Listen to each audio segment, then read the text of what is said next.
नमस्कार दोस्तों, मैं मंजू हल्द्वानी उत्तराखंड से। दोस्तों, हमारे अधिकांश फ्रेंड की यही प्रॉब्लम चल रही है अभी कि उनके यहाँ धूप नहीं आ रही है और हमारे यहाँ बिना धूप के भी इतने फूल खिल रहे हैं। तो मैं किस ट्रिक से जो देखिए इतने फूल खिला रही हूँ कि मेरा गार्डन जो है गार्डन हो रहा है, दिल खुश हो रहा है, देखते ही नज़रें नहीं हट रही हैं। आप ही देखिए कितने फूल खिले हुए हैं। पहले तो दोस्तों ये हमारी साल भर की मेहनत होती है जिसको हम अब देखते हैं। ये सीज़न आता है, अब इसके अब बसंत का सीज़न आएगा तो ये और बढ़ते जाएंगे। तो तरह तरह के फूल खिले हुए हैं। पहले तो कितनी वैरायटी की मेरे यहाँ जो है गुलदावरी खिली हुई है, मैं आपको वही दिखाती हूँ।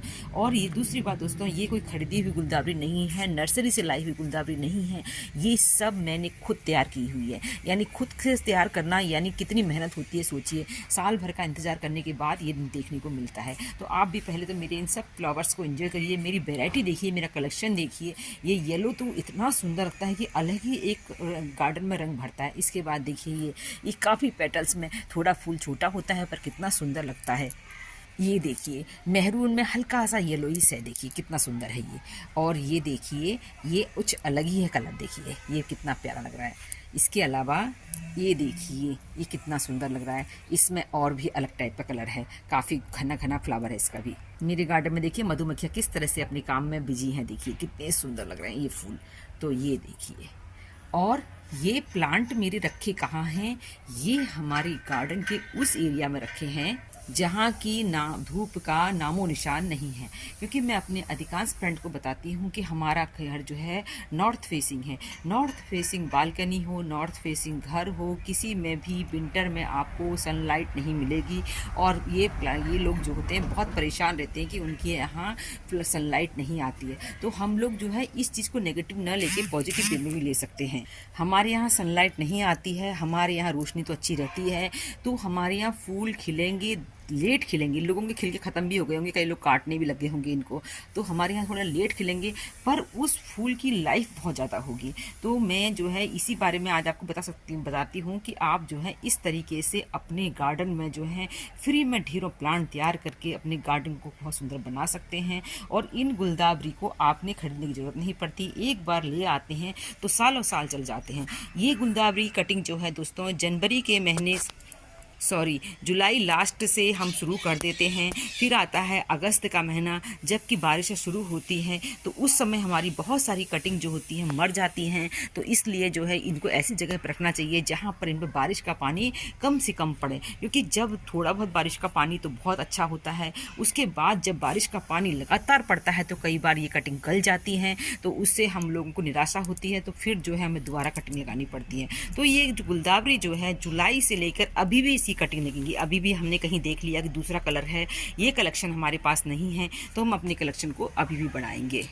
फिर उसके बाद जब बारिशें बंद होती हैं, बारिशें बंद होने के बाद इनमें हम अपने फर्टिलाइज़र देना शुरू करते हैं इनको। क्योंकि जो कटिंग हमारी रेडी हुई होती है उनको जो है आप अच्छी तरह से जो है इस समय उसके बाद हम इसमें बहुत अच्छी मात्रा में काऊ डंग कंपोस्ट, जो कंपोस्ट हम दे सकते हैं। मैं तो ज़्यादातर घरेलू चीज़ों का इस्तेमाल करती हूँ। हमारे गार्डन का ही वेस्ट से जो मैं कंपोस्ट बनाती हूँ वो मैंने पहले वीडियो में बता रखे हैं किस तरह से बनाती हूँ। वो सब कंपोस्ट इनको देती हूँ, इनकी सॉइल की गुड़ाई करती हूँ, इनमें जो है अच्छी मात्रा में नीम खली वगैरह देती हूँ। इसके अलावा नीम के पत्तों का पानी देती हूँ और जो है गोबर के उपले को पानी में भिगाकर वो सब पानी इनको देती हूँ। तो धीरे धीरे इनके बहुत अच्छे इनके लीव्स बढ़ने लग जाते हैं।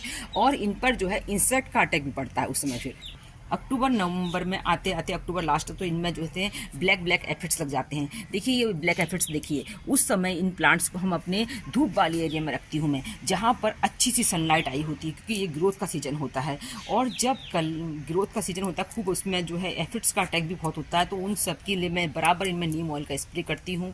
और उसके बाद अब जो है दिसंबर लास्ट से मेरे यहाँ ये ब्लूमिंग पर आना शुरू हो जाते हैं। कई जगहों पर नवंबर के महीने शुरू हो जाते हैं, वो दिसंबर तक ख़त्म होते हैं। ये एक ऐसा प्लांट है जिसमें फ्लावरिंग तो साल भर में एक बार होती है पर मन को खुश कर देते हैं और इनको बार बार खरीदने की ज़रूरत नहीं पड़ती है। इनको अक्टूबर नवंबर में हम नवंबर लास्ट से इसकी पिंचिंग बंद कर देते हैं और उससे पहले बराबर प्लांट को जो है स्टिक से पिंच करते करते इसको घना बनाते हैं। जब ये घना बनता है तो बहुत सारी ब्रांच बनती हैं, उसके लिए हम फिर दोबारा से इसको एक बार सॉलिड फॉर्म में काउडंग वगैरह देते हैं, जिससे कि ये आप वर्मी कंपोस्ट देते हैं, जिससे कि इनमें बहुत सारी जो है ब्रांचेज बने। जब ब्रांचेज ज़्यादा बन जाती हैं, अच्छी मात्रा बनने लगती है, फिर उसके बाद काउडंग कंपोस्ट बंद करके इसमें मैं अक्सर देती हूँ हमारे यहाँ जो सरसों की खली होती है या कोई भी प्रोटीन वाली चीज़ें जो होती है पानी में भिगाए, कि जैसे आपने छोले भिगाए उसका पानी या दाल चावल भिगाया उसका पानी, वो सब मैं इनको देती हूँ।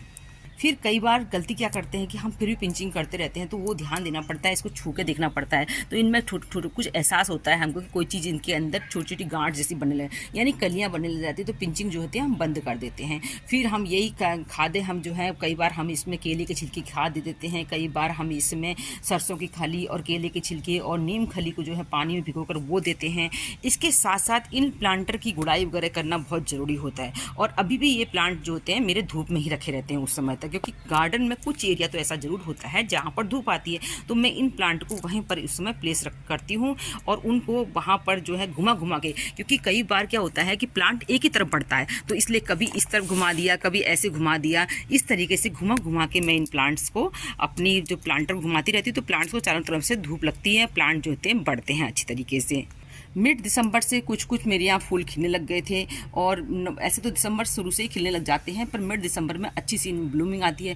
फिर आती है बात इनको जो है हवा वगैरह चलती है तो इनको बांधने की, क्योंकि जब ब्रांचेज बहुत हो जाती हैं उनको बांधना पड़ता है, क्योंकि ये नाजुक भी बहुत होते हैं, जरा से हाथ लगे नहीं तो ये टूट जाती है, तो इनको मैं बांधती हूँ। देखिए मेरे सारे फूल जो हैं बधे हुए हैं। और इसके अलावा मैं इनमें से जो है एक्स्ट्रा लीव्स जो हो जाती है, प्लांट में बहुत लीफ हो जाती है, लीफ हटा देती हूँ, क्योंकि लीफ ज़्यादा होने से प्लांट जो है अपने आप को उन लीव्स का भोजन बनाने में लगा ज़्यादा, वो लगता है अपनी एनर्जी लगाता है और फूल कम देता है, तो इसके लिए मैं इनकी लीफ को कम कर देती हूँ। क्योंकि लीफ देखिए नीचे नीचे वाले हिस्से में दिख रही हैं आपको, ऊपर लीफ ही नहीं दिख रही होंगी, ऊपर आपको फूल ही फूल दिख रहे हैं।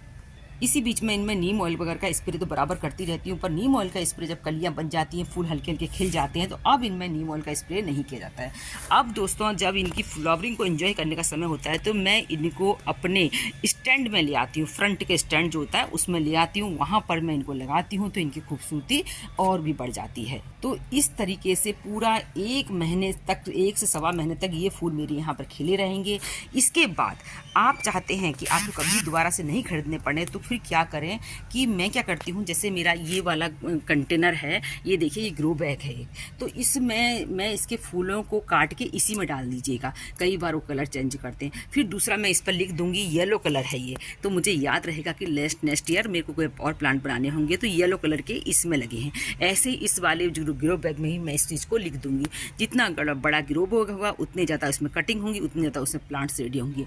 इसके अलावा मेरे बहुत सारे पॉट्स में भी लगे होते हैं, देखिए ये पॉट्स में लगे, तो इनको निकाल के मैं पॉट्स तो खाली करूँगी, पॉट्स से निकाल के इनको पॉली बैग वगैरह जो होते हैं उनके अंदर शिफ्ट करती हूँ मिट्टी सहित, और उस पर लिख दूँगी इस कलर का है, ये मुझे याद रह जाए। जिससे इनके ऊपर वाले हिस्से को पूरे कट कर देंगे, पूरे कट करके बस नीचे वाले हिस्से छोड़ देंगे, और जिससे कि हमको बाद में ये नई नई ग्रोथ में जो निकलेंगी उनमें अच्छी पावर होती है। फिर जब नेक्स्ट ईयर आएगा दोस्तों, फिर इसकी कटिंग से लगाते हैं हम, फिर वही हमने इनको बचाना है। अभी चलेंगे फूल हमारे फरवरी लास्ट तक चलेंगे, तो इसके बाद जो है मार्च अप्रैल मई 3 महीने, आपको मार्च के महीने ज़्यादा कठिन नहीं होता, मई जून में जो भीषण गर्मी पड़ेगी उस समय आपको इनको बचाना पड़ता है, टाइम से पानी देना पड़ता है, बस और कुछ नहीं। खूब सारी लंबी लंबी स्टिक हो जाती हैं, तो फिर हम जुलाई जब आता है तो जुलाई के महीने से हम इसकी कटिंग लगाना शुरू कर देते हैं। तो इस तरीके से साल भर हम इसको बचाते हैं और इन्जॉय अब करते हैं। तो आप भी देखिए कितने सुंदर फूल खिले हुए हैं। आप भी जो है कभी भी नर्सरी से दोबारा से आपको जो है, ये मेरा वादा है, अगर आप लोग इस तरह से केयर करेंगे